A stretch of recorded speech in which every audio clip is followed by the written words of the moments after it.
Hey, what's up, guys? This is Zobi, and PokeGuys 1313. today we are reviewing Rampage of the Forest, a leaked box. Leaked. Did I say leaked? I said leaked. Oh my god. Regardless, leaked box. We'll be reviewing the URs, SRs, and a couple of the rares in this first half, and then we'll release a second half, possibly, maybe not, depending on how much time there is between the release of the box and how relevant the commons actually are. Let's just get right into it. So the first thing that we got here is a metamorphized insect queen, which looks like just a regular insect queen with higher stats. Basically, you tribute a monster, give it extra attacks, it generates a weak token at the end of each turn. It's a little. I'm not sure how good the cocoon is going to be with this card, but it feels really slow. Uh, I mean, it's even if you get it out, it's not going to have that much impact because it can only attack monsters. So, probably going to give it like 1.5 stars. What do you think, mate? I'm gonna give it a 3, and I'm taking it with a grain of salt because personally for me, like Insect Queen by itself, it's an okay card, but not really anything insects need. And just on a bare surface, looking at this card, you think that, well, what makes it better? Well, by reading it, first off, it's a level 7, so you could probably cheat this thing out with Tribute Doll. Personally, I'm a Tribute Doll I don't think advocate here. I think it has to be special. Oh, by a card effect. Okay, I guess Tribute Doll does hit this. Okay, And I it can see offers that. protection for your insect monsters, which is always nice because insects. Let's be honest, insects are really weak. They don't have a lot of support, and even if we got like a big one in the last set, best encounters like that 7-star one or something like that. Uh huh. So if you were to get him out, he doesn't have any protection for himself, so he easily gets Thousand Knives, any other kind of card that just bye bye. So this offers a lot of protection, and it really gives insects a chance to really. It's a big monster, it offers protection, and essentially gives you a little bit of an advantage. Now the tribute monsters to attack, that kind of I mean, that's just stinks. extra attacks. Well, actually, wait. Yeah. It's just extra attacks, but even then, it's still. I mean, you're clearing the board at the very least, right? Yeah. So I give it a 3. It's a very good card, and I think it's a very decent boss monster for insects. Yeah. Well, we'll see about that. All right. Now we're up to Armor B. So, what we can best compare this to is it Black Brachios, the dinosaur who puts stuff in defense position, right? Yes. So this thing is kind of like that. Like if an insect control deck archetype comes out, which is quite likely with this box, this thing is a lot like it, where it can help your other insect monsters or even himself run over. In fact, speaking of himself, if the opponent's monster has 13 or 3,000 attack, he puts it down to 1,500, and he's already got enough stats to run over a 1,500 attack monster. So I'm gonna give this basically 4 stars. Like this seems to be a really strong card in a control insect archetype, if that becomes a thing. Whether or not a control insect archetype is competitive against Cyber Angels and Archfiends and stuff is probably not. They're probably not going to be competitive against them, but they'll still be. They look like they're shaping up to be a highly competitive deck, and regardless, if you do play them, you probably want to play this card. What do you think? Yeah, I'm gonna give this about a 3.5 to a 4. You know the having the attack is very strong, and they could go out of their way to summon that Archfiend dude or whatever, the 3,000 attack, Uh, and he goes down to 1,500, and it's like, wow, they put all their resources into getting out this big monster. Mostly, this is just gonna really punish people who put all their resources into a big monster. yeah, I mean that happens to anybody. I mean Econ. There's so many Blue Eyes decks out there where they summon Blue Eyes on their first turn. I just Econ it and kill them with their own Blue Eyes. Now, the only problem I see with this is, even though it's a specific situation, it's very likely to happen. Oh yeah, no. Super Rush is a thing. Oh yeah, there's So, always gonna be defensive traps, but even with Black Brachios, you're still gonna have to deal with traps. It's just the way Yu-Gi-Oh is. You have to deal with trap cards. but if you manage to, if you're certain they don't have any good back row, Super Rush or Econ, and you think you can make a final push with this, I could imagine this card would probably will probably make a lot of plays. So Yeah, no, I definitely think it opens a lot of plays. All right, moving on. Another reason insects might actually become a good control archetype is Doomdozer. Banish two insect type monsters from your graveyard, special summon him from your hand. That's just a 28 meter who drops onto the board. Like, I mean, you don't even need to care about his second effect, which is just a bonus. When it inflicts spell damage, you mill their deck.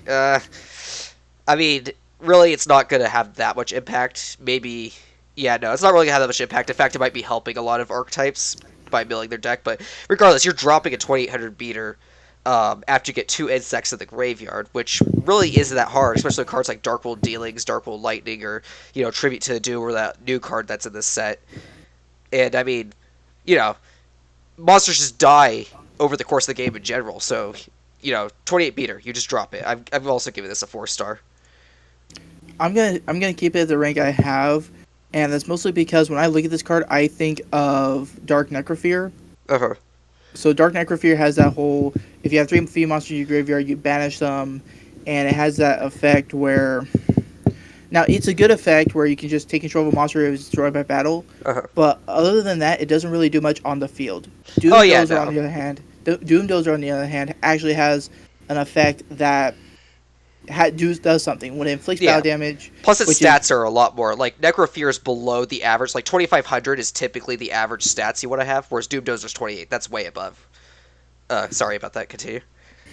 and the fact that it mills is just like a little cherry on top. Yeah, And I exactly. think and I think insects are going to be it's going to be really easy for insects to get this out because they have a ton of cards that just is Wormbait in the game yet or no? I am not 100% sure. I think I saw it, but I'm not 100% sure. So, yeah, I It, mean, insects, people haven't even looked at yet, so I'm actually going to start looking and researching a good insect control deck. But, Armored Bee and this card are two very strong contenders for a control insect archetype. yeah, even though it's like you have to have two insects monsters in your graveyard, I don't think it's going to be a big problem because they they could just easily hey, I summon two killer bees and I activate that weird insect token thing or whatever. So Yeah. Yeah, alright. Let's move on here. Giga Plant, I look down on a lot of Geminis unless they interact with Geminis themselves, like Carvo Critters or Blazing Butterfly. Uh, so it's a number one. It's a Gemini monster requires a tribute. That's just way too difficult to pull off. And its effect is special summon insect from your or plant from your graveyard, which is not bad. But again, it's a Gemini monster requires a tribute. So I'm just gonna give it two. You know, it is yeah. Any thoughts? I'm going to give this a 3 and it just to give a clarification. So I myself don't necessarily play Gemini monsters. I Uh, think that I think they still need a lot more support. I think they're really under supported right now, yeah. and the concept itself. First off, they didn't do well in real Yu-Gi-Oh, and it's even harder for them now because this meta is just way too fast for them to Actually, waste two normal I would summons. say I would argue that it's easier now because it's not as you don't have Zodiacs flooding the board on the first turn. Well, even then, you just have decks that are just faster. Yeah, yeah, no. They I mean, I agree with now that. what I will say is if you're playing a Gemini deck, Blazewing Butterfly is your main engine. Yeah, So what I see coming out of this is they get this thing to the graveyard through some means, and they get Blazewing Butterfly, use Supervise or something like that, get its effect, send it to the graveyard, get Gigaplan out, and then it just does stuff. yeah. That's Actually, that's this card actually interacts with Blaze with Butterfly because it can special summon it. So now I might granted jump it up to 2.5 because it does have synergy of Blazewing. that's like a 3 card combo, but with Gemini's you kind of need that to pull it Yeah, off no, anyway. yeah, So any Gemini deck. And that's the problem, with Gemini. They're too slow because they require too many cards to actually get going. Okay, let's leave that there and move on. Rock Spirit is an interesting card. I don't know what to think of him because he's dead in your hand and he's kind of slow, but he is a free monster on the board. I think in the current meta, probably not. But if either A, Earth becomes more popular, or B, XC/Synchro get introduced, then a free level 4 on the board that 1700 to 2000 attack, depending on the situation, um, is not terrible. I don't. I mean, this card's really hard to rate just because he's both slow and fast at the same time. Like It's very in between. So I'm just gonna give this, I don't know, one or two, I'm gonna say a 1.5 because he is incredibly slow and he's dead in your hand and he doesn't really uh, accelerate any win conditions unless you're running an Xyz or Synchro deck. What do you think? I'm gonna give this guy a 1.5, and this is a really old card. This is Yeah, one I of was the gonna older say cards. it doesn't even specify if special summon is from your hand. I'm gonna assume it's from your hand. I'm sorry, what'd you say? You said 1.5. Okay. Yeah, Um, and it's just like it's really slow because you have to have. I mean, let's be honest. What rock decks are really meta right now? Magnet uh, Warriors, yeah, there's and Magnet Warriors, but Magnet Warriors already have their own engine. They're not gonna yeah, try to put you're this not into gonna the play deck. this. You're not gonna play this in Magnet Warriors. Like no way. And outside of that, I can't think of any rock decks that are really that successful right now. So Yeah, he's just it's just I mean, there may be some really cheeky deck that makes it to King of Games with this stupid OTK combo with this card, but I just don't see it right now. yeah. Okay. Uh, moving on. Oh, here we go. Sylvan Kamushrumo. Did I pronounce that right? Probably not. Um, So, this thing is insane. Sylvans, for those of you that don't know, their effects trigger if they're excavated and sent to the graveyard. Kind of like Gladiator Beasts, whose effects trigger if they're special summoned by Gladiator Beast, or Bujinjis, who, if they're discarded by a Bujinji monster, something like that. So, they're one of those toolkit archetypes, I believe that they're called, where, like, they can destroy spells, they can destroy monsters, they can do search monsters, so if they're searched out of your deck. So that already makes them really strong. They're already relevant with Gladiator Beasts and other archetypes that do similar things like Dark World. So this card specifically, when he's flip face up, so it doesn't even have to be a flip summon. When he's flip face up, you select a number from 1 through 5, and you excavate that many cards off the top of your deck. So and you either mill the plants to the graveyard or put the spells and traps or non-sylvan monsters, which you probably want to be running non-sylvan monsters, on the bottom of your deck. So you have the potential to trigger 5 sylvan effects. It's like it's basically the same thing as summoning 5 Gladiator Beasts in one move. Like, you can pop their whole back row by summoning Bastaris, you can pop their monsters with Murmelos, you can drop what's his face, Laguari on the field. So they have the potential to trigger 5 of these effects. And by the way, these effects trigger the graveyard, so they don't have the limitation that Gladiator Beasts have. Um, Gladiator Beasts have the board size limit, so they can only have 3 per turn effects trigger. Whereas this, you can always trigger 5. So that's his first half of his effect. His effect is when he's milled, he triggers the Bestiari effect where he pops a spell or trap. So if you're running Sylvans, you're probably going to run this card. You get to mill so many cards, and you get to pop back row. So if Sylvan's relevant, this card's going to be played like at 3 copies, probably. I mean, yeah, I could see 2 maybe if you want to push it, but 3 copies would probably be most optimal. I'm gonna go ahead and give this thing a 4. And aside from the fact that it's a good Sylvan support card, Uh huh. there's gonna be a lot of decks that play this. So already in my head, as you're talking, I'm thinking of like zombies, light swarms, Oh because well, it only mills. Wait, let me just double check just to be safe. It should only mill plant monsters. Yeah, it's only plant uh, monsters. But the Rose Lover could get milled with this in a Romage deck. So, you know, maybe you mill even Rose Lover. even even that it's more or less that being able to look at the top 5 cards of your deck is always good. Eh. and and also remember, let's look at the keyword synergy, which means two things are kind of compatible with one another. Uh huh. This I see being used with Gigaplant, because you could play Gigaplant and you can mill that thing to graveyard and do that Buzzwing Butterfly combo we mentioned earlier. Yeah. So I give this a 4. I see a lot of potential for this card. Yeah. Even if you don't play in Sylvans, it's a good wall, 2000 defense. It's a fire, so you probably see some volcanic stuff with it maybe.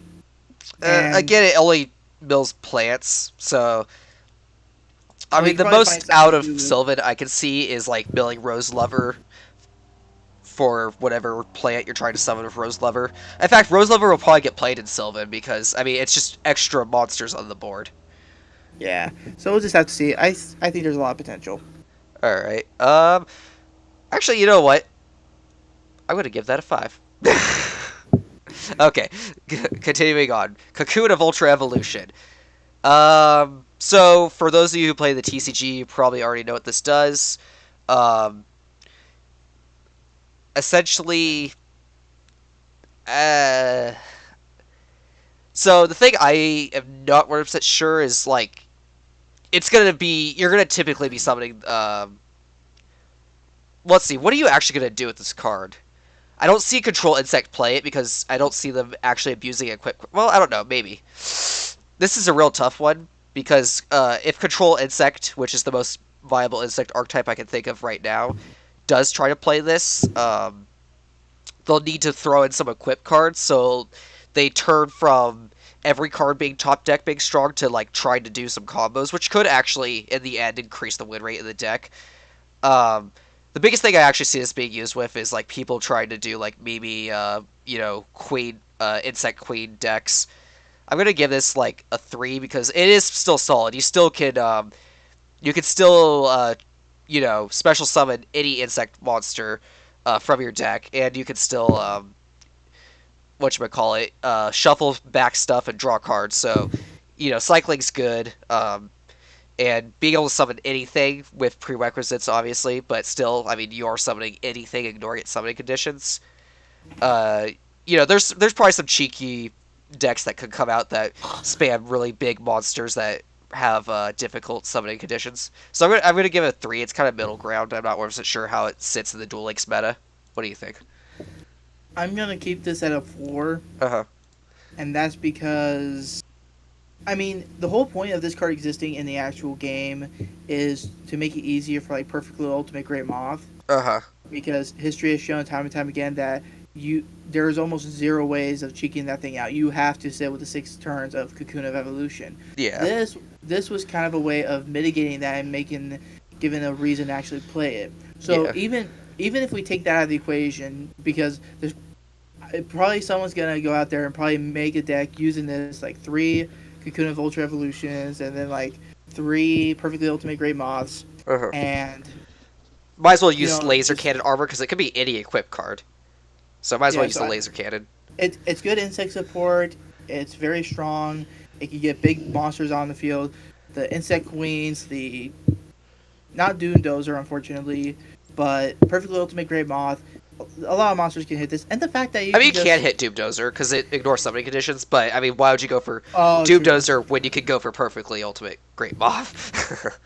yeah, and then the fact that it shuffles monster to the deck, and you get to draw a card. Yeah. Yeah, there's a lot of plus. I don't see a lot of negatives with this card, honestly. And it's a quick play to boot, so Yeah. All right. Moving on. Dark Core. It's tribute to Doom, but banish instead of actually killing, which could be useful because um, Rose Lover is currently annoying. I think the Archfiends, if you can banish the big guy, then they could. I mean, they still could go off because they'll probably have more big guys in their deck, but you can slow down some decks. Cyber Angels, actually, how does the Machine Angel Ritual? Is it anti-destruction or is it anti-targeting? I'm pretty sure it's anti-destruction, so I think this could actually get over Dakini. I need to double check that because I don't want to give people wrong information. Machine Angel Ritual. yeah, it's. I actually I'm pretty sure it's did just have this card. anti-destruction, but it could be anti-targeting. If a card, light monster you control, be destroyed by battle by card effect. Okay, so yeah, this does get over Dakini. Specifically if they have the ritual spell card in their graveyard. So that's actually pretty good. In fact, this might actually be a lot better than Tribute to the Doom because it does hit. In fact, it also hits zombies because zombies, if they're not in the graveyard, then they can't do anything. So I see this actually seeing twice as much play as Tribute to the Doom because it. The thing about Tribute to the Doom is it doesn't really hit any archetypes that are commonly played, whereas this actually does hit the archetypes that are commonly played. Will it become a staple? I don't know. Floodgate, I still feel no. Well, I don't know. That's a tough one to call for this card specifically. I'm giving this a 5. Okay. Now, I normally don't give 5s because first off, I usually don't even give a hundreds because I always think there's some flaw. Yeah, With exactly. With this, sure you discard a card, but there are a lot of decks out there that like to discard Bujins, zombies. Wait, this is discards at cost. Although I think Bujins get around that. I'm not 100% sure though. Well, no, Bujins. If they any deck that loves to send cards to the Okay, graveyard, yeah, just okay. I can see this being used with Rose Lover. In fact, I might replace my Darkwold Lightnings in my um. because pretty Well, I don't much know. I might not like replace Darkwold Lightning with this. you're not gonna play this in Dark Worlds. Any deck Yeah, that no, requires definitely.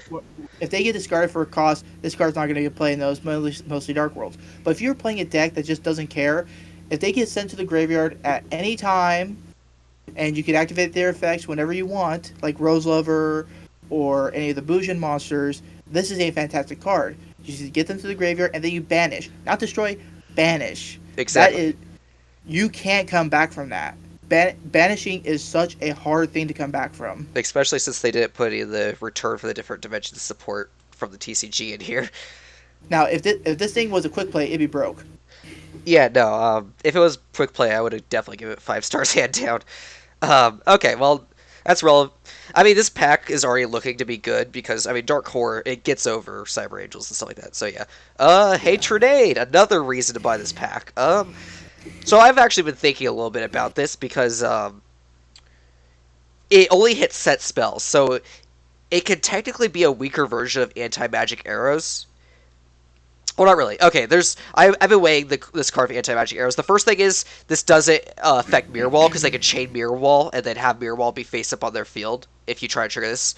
Um, but the good thing about this is anti-magic arrows is battle phase only. This you can remove their floodgate and then actually summon your stuff. Um, yeah, I'm just gonna give this 5 stars. To be honest, this is just.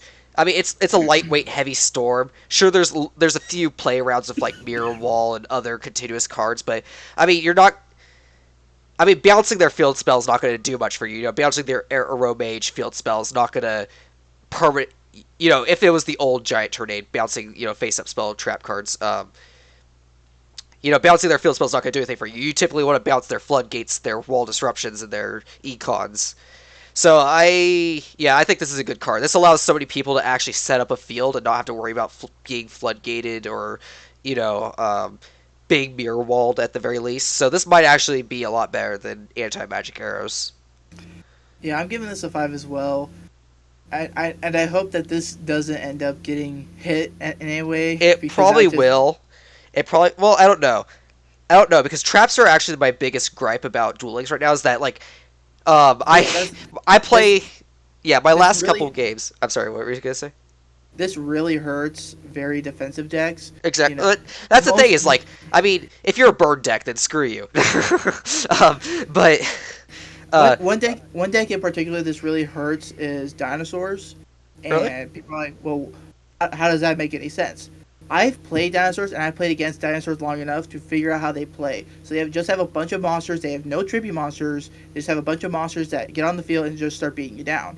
However, if they need to, they'll play defensive. So they'll put like mirror walls, wall disruption, well, mirror wall econs, and this all. card doesn't hit because they could just chain it and it becomes face up and no longer Well, targetable. you see them play mirror wall occasionally, but that's like very rare. It's Yeah, not well, that common, but with this card's release, mirror wall is probably going to become more popular than wall disruption just because you can actually get around this card with mirror wall. But what I was gonna say earlier was my biggest gripe about the game is like I spent a game where the first 5 turns for each of us, five, so that's 10 turns total. We were just, floodgating each other, wall disruptioning each other. We were just, going back and forth. Nothing was happening because no one could do anything because all our stuff was getting countered. So that's why I like this card. It might not actually get limited because it does allow Duel Links to be played a little bit more freely and like have players actually develop boards and actually do stuff with their boards. So who knows?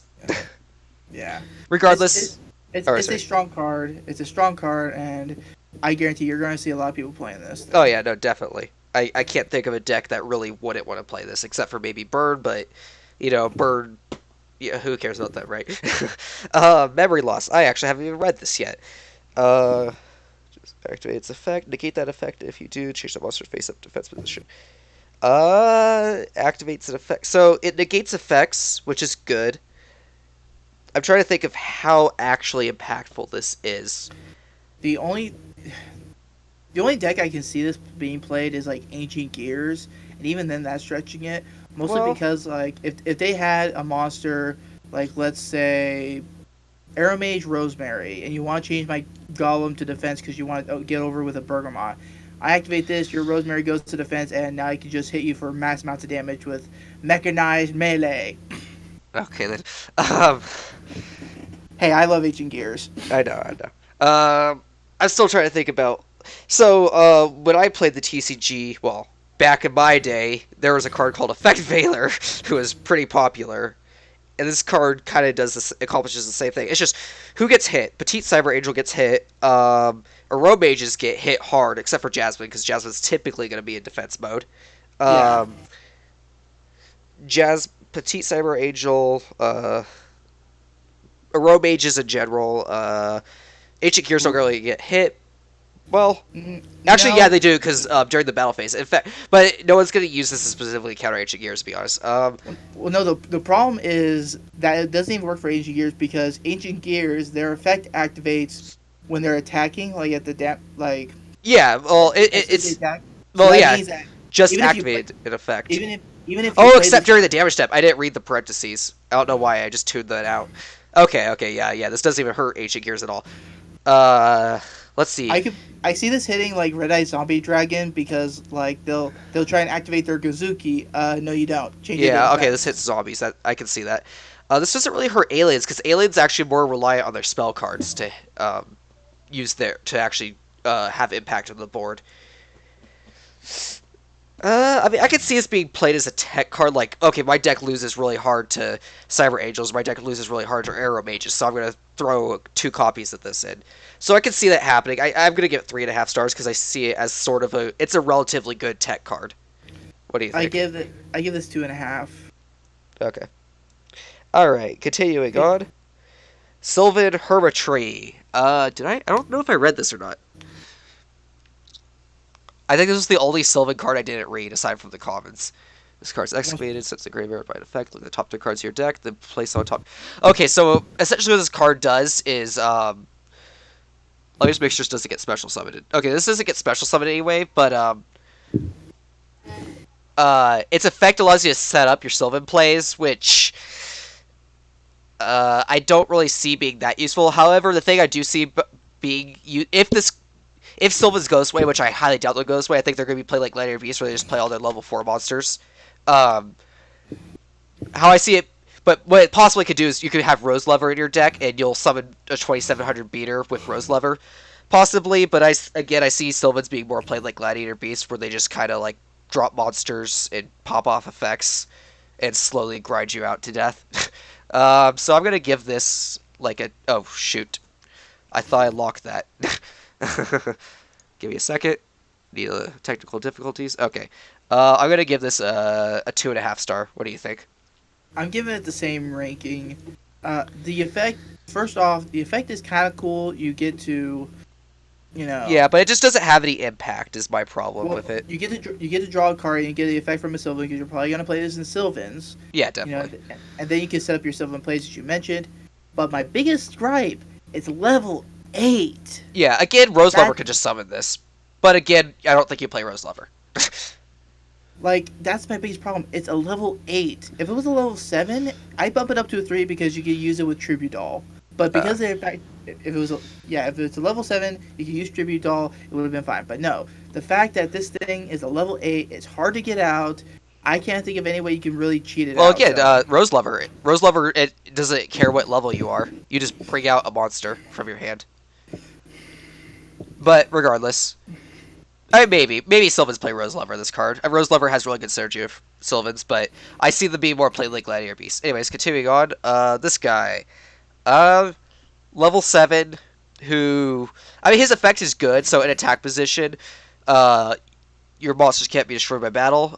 Winged beasts, insect, and plants. That is so this card actually can be. Which is all right when in defense position. They can't be targeted or destroyed by card effects, which is a bit the better effect. Although his defense is actually kind of crappy. I see this as like a 1 star card to be honest.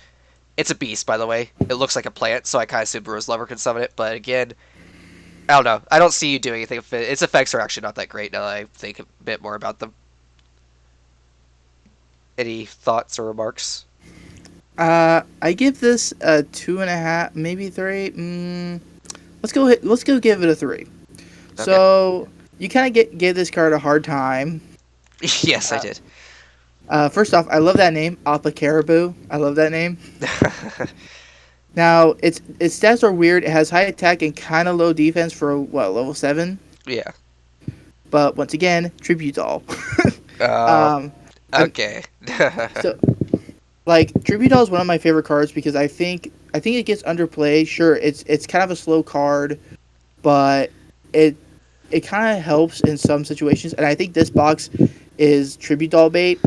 You know, you have Metamorphose, Insect Queen. You have this card, and it kind of reminds me of what's that Xyz monster, Baguska or whatever, the terribly tired taper.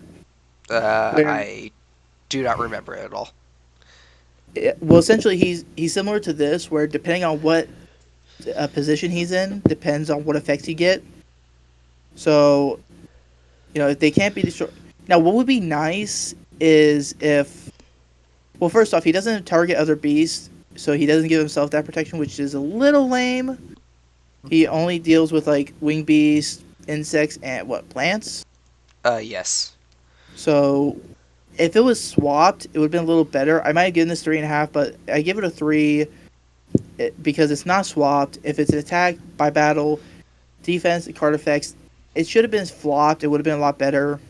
Yeah. And what and once again, it's a little it it's not as good as Metamorphosed, but kind of better because it gives more support to other archetypes. It's kind of weird. It's a weird card, but I still think it's a decent card. Yeah. All right. Moving on. Residence Insect. Okay, so for the field to the graveyard, add a level 5 or higher insect to reject your hand. Banish, you can set an insect to reject your. Huh. Um.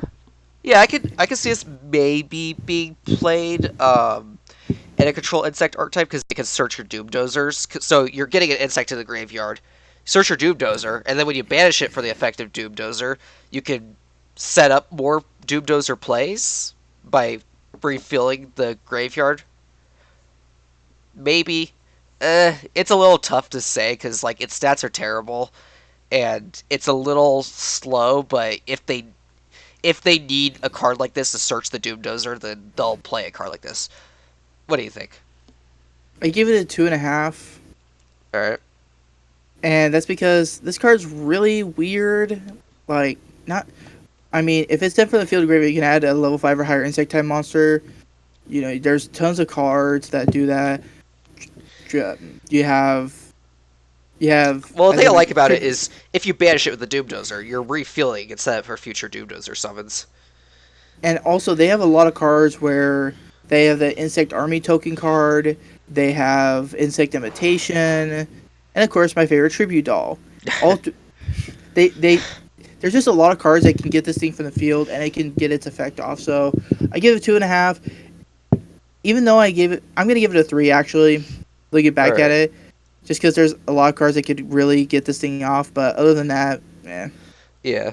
I'm trying to think about more ways to banish it than just Doom Dozer, but I can't think of any for. I mean, there's it's Earth attributes, so that Rock dude could interact, but no, I don't think you're gonna use that Rock Spirit guy.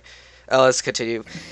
Sylvan Blade Fender. Oh, this is the 1900 guy. So basically, this guy, normal or when it destroys a monster in battle, you can do the Sylvan excavation thing, and then when he gets excavated, he goes to your hand. So that's kind of cool because he's like search this card when it's excavated. You have a 1900 monster that you have in your hand, so it's not like you actually made a loss by excavating it. So I mean, I like this card. I'm gonna give it a 3.5 because it's not pushing the Sylvan archetype in any direction, but it's just it's a consistently strong Sylvan card that we'll probably see play at least 2 copies. Yeah, I give it a 3.5 as well. All right, not much to say about the card. I mean, it's just solid. Sylvan Flower Knight. Um, this card is a little weird. So when it's normal summon, you do the excavation, which is good because it's an immediate excavation. The effect I'm not 100% sure about is it sets up what you take a Sylvan, you choose any Sylvan you want, so anything, and set it on top of your deck, so it sets up a future Sylvan play. The only problem is I don't like effects like that because they're a little slow. Because like, okay, you normal summon this guy. Actually, wait, what is? Oh, that's what he's milled. Huh. I mean, typically you're only gonna trigger one Sylvan effect per turn because most of them are normal summons. Like yes, there's that guy who attacks, and there's the mushroom, but the mushroom is unpredictable because you don't really have a lot of control over when it gets flipped face up. So I don't see this guy getting played honestly because while the effect is theoretically good, I just don't see it realistically actually being useful that often. His stats are good though, so I mean I'm gonna give him a 2.5 because I mean he's not a terrible card. It's just I can't see his effect being consistently used. I give it a 2. All right. I mean, considering Sylvans, I just think that there's just so many better cards in the Sylvan archetype that excavate and mill. Yeah. So I just think this card's just a little too slow and a little too weird to really warrant any play. Yeah. All right. Whoops. What is going on here? Oh, that's what's going on. Okay. Winged Rhinos. Um. Basically, it's level 4, 1800 beater, Beast Warrior, and when a spell or trap is activated during either player's turn, you can bounce him, except during the damage step, so you can't get around Super Rush, but you can get around. Yeah, I don't know. We can get around this. I guess that new card, the what was it called? The black hole thing that you discard to banish. I Dark already Core, dark what? Dark Core. Dark core. Yeah, dark core. Maybe, But but that's actually no, it's but, banish. Wait, no, no, no. Yeah, it doesn't matter but because no, you can bounce. it's a spell card though. Yeah. Oh, does it just say trap? Oh, it just says trap. Oh crap. Okay. Well, yeah, this card's terrible. I'm gonna give it 1 stars. I can't see. I I don't really see this card getting used at all. I give it 0 I can agree with you. because this card's garbage. It's like another form of boar soldier, and I'm not even going to talk about that one. I would say it's better than Boar Soldier. At least argue that. But yeah, no, I mean it's still trash. The World Carrot Weight Champion. I like that name. Okay, I just want to say that this card is weird because I bought a Megaton, the 2017 Megaton, and this Uh-huh. card was considered like a prize card or a really sought after card. I'm like, what? I don't understand it. So maybe this will allow me to understand what was the big hype about it. If this card's in your graveyard, summon a plant from your hand or face up on your field to the graveyard. Special summon this card. Um, I mean, it's a 1900 beater who can consistently be on the board. He's level 4, so like, you said 2017 Mega 10, so maybe it gets used in conjunction with XC's monsters. Um, Eh. it comes out of the graveyard, right? Yeah, if he's in your graveyard, and he could get milled with. In fact, he might actually be played in Sylvan, to be honest, because you mill him to Sylvan, and then you can discard whatever trash is in your hand to bring a 1900 beater onto the board. Um, Wait, hold on. So do the Sylvans have to be excavated by another Sylvan effect, or just any effect by a plant any monster? effect that excavates them, but it's excavate, so this card wouldn't trigger any of their effects. Oh, okay. Yeah. Uh, I'm gonna give him a 3, because it is a 1900 beater. You probably won't play him in Sylvans in the current meta, but I do see future potential of him in plant decks that need beaters, and I also see future potential Synchro and Xyz. This is a lot better than the Rock Knight guy, because at least you can normal summon this card, and um, this card can come out of the graveyard, whereas the guy has to come out of your hand, so I see a lot of potential for, again, when Synchros and Xyz comes out, for abusing this as a level 4 that can constantly be on the board. So I'm more looking towards the future of this guy, but current meta, he's probably like a 2 star. What do you think? I'm gonna give him 3, and that's because one card that comes to mind is Rose Lover. Yeah, I was And thinking about that so, too. so you can have this card in your graveyard. It's destroyed by battle, and I think a deck that could probably use this, but probably wouldn't as often as Arrow Mages, Yeah, I kind of because thought about that because the arrow mages, all arrow mages or all plant type monsters get piercing battle damage due to Bergmont's effect. So this guy would be a 1900 beater who deals piercing, and he would go up to 2400 attack because the field spell also just affects all monsters you control. So, Like yeah, and on top of that, so he's in your graveyard. Hey, you could discard Rose Lover to get out this thing, and then banish Rose Lover to get out Bergamot. So yeah, yeah. No, kind of I can see this being played possibly in Arrow Mages. I probably wouldn't personally, to be honest, but I could see potential with it. All right, continuing on. Des Mosquito. When it's normal or special summon, place 2 counters on it, gains fire attack for each counter, so it goes up to 1500 attack. And if you destroy a battle, remove a counter. So it's just a semi-persistent level 3 monster, but at the cost of lowering its attack, that's not. I mean, it's first off, it starts off with an attack value that's not even relevant. So yeah, I'm just gonna give this 1 star. I don't even see potential for tribute summons or anything like that. I give this a 2. Yeah, I mean there is the potential for tribute summons, but even then, there's a lot better Well, cards. mostly it's because uh, I I give this a 2 because you could special summon this thing through some kind of means, and I don't see it being like, oh, I'm gonna beat you with this mosquito. No, probably what you're gonna do, you're probably gonna like special summon this thing, it gains 2 counters, and you're just gonna sit on it until you get your plays. So Yeah, but I mean, again, you're not going to sit on it for too long. Like, especially if they're beating you down with a Bergmot for piercing battle damage, that's not going to happen. But yeah, no, I can see what you're saying though.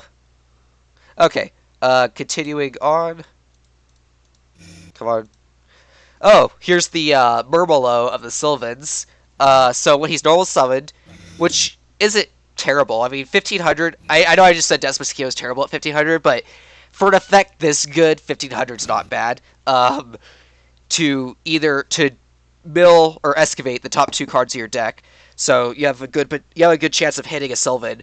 And then this guy, he has the Murmolo effect. He pops a monster when he's milled, so you're probably gonna play 3 copies of this card. I don't see any reason not to. I'm gonna put him at 3.5 because again, he doesn't push the. No, he's one of those cards that actually makes the archetype good, so I'm gonna give him 4. That's yeah, probably being a little generous, but I give him a 3.5. Okay. So yeah, good, just good card. That's what I noticed with these Sylvans. A lot of the cards, they're not complicated. They're not like that Archfiend King guy, the one who needs to come out as the tribute guy, the big dude. Yeah. You are. They're not complicated. They're just kind of like solid all around. They're like Gladiator Beasts, to be honest. Peacekeeper, or Peacekeeper, terrible pun. um, you're probably not going to normal summon this card, although it gives you the opportunity to if you need to like make a desperate play, like you're going to lose next turn. You're like, okay, well, I need to pop a monster on their field, or I need to pop a spell and attack for 400 or something. I don't know. So I mean, it has the potential to be played if you're desperate enough. Um, he can bounce back stuff from your graveyard, so he can bounce back the mushroom guy. He can bounce back. I don't know the 1900 guy, although that guy comes back already. Um, Although I find that a little slow to bring cards out of your graveyard and add them back to your hand. It's for a deck like Sylvan, that is, because Sylvan could already just trigger a bunch of effects anyways.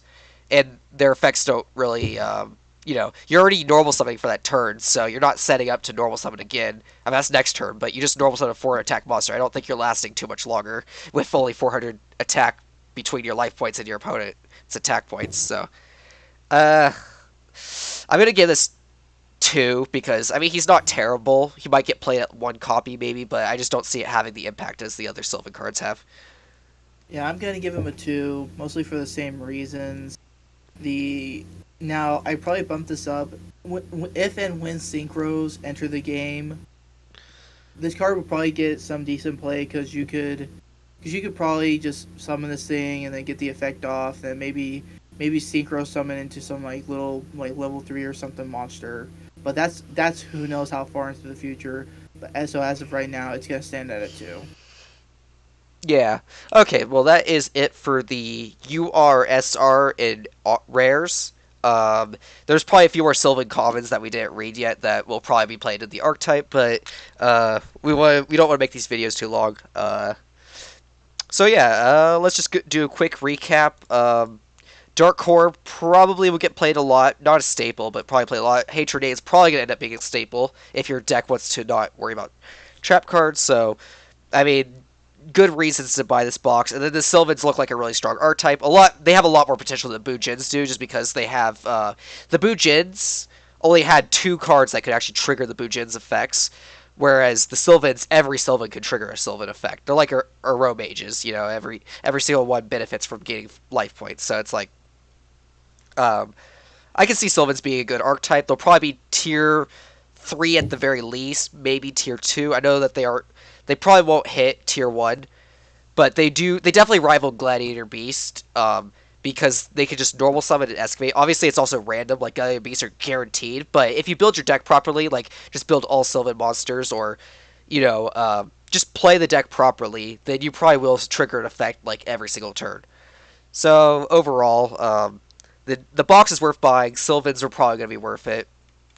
And I mean, the whole purpose of this is just to look at the cards individually and help you figure out what individual cards you want to buy. Any closing remarks, Mr. Geist? Um, I think I think this is definitely a better mini box than what we got before Yeah, because I'm still personally salty from spending 9,000 gems on Resonance Contrast, and I don't even play anything from it. yeah, So this, I think everyone got a kind of bad taste in their mouth after Resonance Contrast. yeah. So, but this is showing some promise. So we're probably gonna see some decent plays out of this. So yeah. All right. Well, uh, may or may not come up with a follow up video with the normal cards or common cards as they are called. Uh, I just fully forgot what I was gonna say. Oh yeah, may come up with the video. Probably not. It really depends. If I feel like those cards are worth discussing. Typically, common cards aren't worth discussing because they're all just gonna be auto 1 stars a majority of the time. Some of them actually do have potential. So, see you guys next time.